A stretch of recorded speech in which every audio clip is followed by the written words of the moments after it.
Teman-teman coba sebentar aja kalau kalian dengerin hadis ini, aku yakin banget kalian bakal satu pemikiran langsung bareng aku. Hadis ini itu diriwayatin oleh Abu Hurairah dalam kitab Sahih Muslimnya, bahwasanya Rasulullah Shallallahu Alaihi Wasallam mengatakan, "Bada al Islamu ghariban, wa sayaudu kama bada ghariban, fatuba lil ghuraba." Nah, yang bikin menarik tuh gini, kata Rasulullah, Islam itu munculnya itu asing dan nantinya akan berakhir juga dengan keasingan. Awal asing, ujung-ujungnya juga asing lagi. Nah, menariknya tuh ada di sini. Imam As-Sindi dalam hasiyahnya terhadap kitab Sunan Ibnu Majah itu dikatakan Islam itu banyak orangnya, banyak banget. Namun akan menjadi asing padahal umatnya banyak. Maksudnya gimana? Ada syariat-syariat yang orang itu sekarang bakalan pilih-pilih. Yang suka sama dia diambil, yang enggak itu dijauhin sama dia. Dia tahu bahwasannya itu tuh terlarang, tapi karena dia nggak suka, maka dia jauhin itu. Dia lakuin yang dia suka aja, tanpa memperhatikan bahwasannya itu dosa atau tidak. Kalian pada mau bukti nggak? Saya kasih dua saja. Yang pertama, baru-baru aja yang kemarin kita baru bahas tentang suatu band yang menyerupai daripada suatu kaum. Apakah kita ngejudge band dan semua karya-karyanya? Tidak. Kita hanya mengkritik sesuatu yang tampaknya merupai suatu kaum. Tapi rasa daripada pembelaannya itu sudah kayak bela agama. Benar-benar totalitas. Seakan-akan yang sudah tampak nyata itu dilupakan sama dia. Yang sudah itu menyerupai suatu kaum yang dimana itu adalah musuh.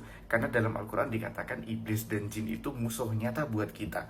Tapi seakan-akan dia akan mencari pembenaran-pembenaran sehingga yang salah akan tampak menjadi suatu seni yang indah. Dan puncaknya kemudian mengatakan jangan sok agamis, jangan sok agamawan, siap yang paling agama. Padahal dia harusnya tahu bahwasanya ketika dia wafat yang ditanya adalah man rabbuka.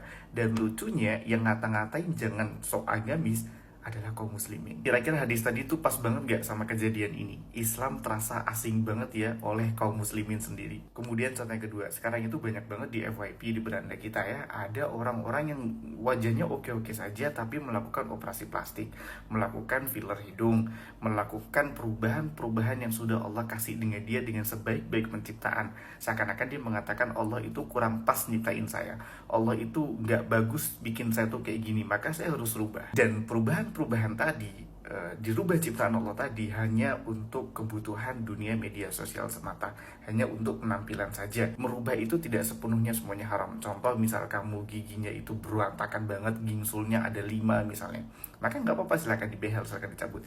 Tapi kalau hidung udah bagus-bagus aja ya, udah dikasih Allah dengan yang sebaik-baik penciptaan tadi, tidak mengganggu kehidupan, tapi kemudian di filler, dirubah ya, kayak Mas Roy Kiyoshi misalnya, ini sesuatu yang sangat berlebihan dan menentang takdir Allah. Nah, contoh yang kedua ini gimana? Asing juga kan, Allah udah ngasih tahu, Allah udah ngasih larangan, tapi orang seakan-akan yang pas buat dia ya dia pakai. Meskipun yang pas itu ternyata melanggar syariat, meskipun operasi plastik itu juga haram hukumnya, tapi karena dia ngerasa nggak apa-apa lah, padahal dia seorang muslim. Asing, kayaknya asing banget deh.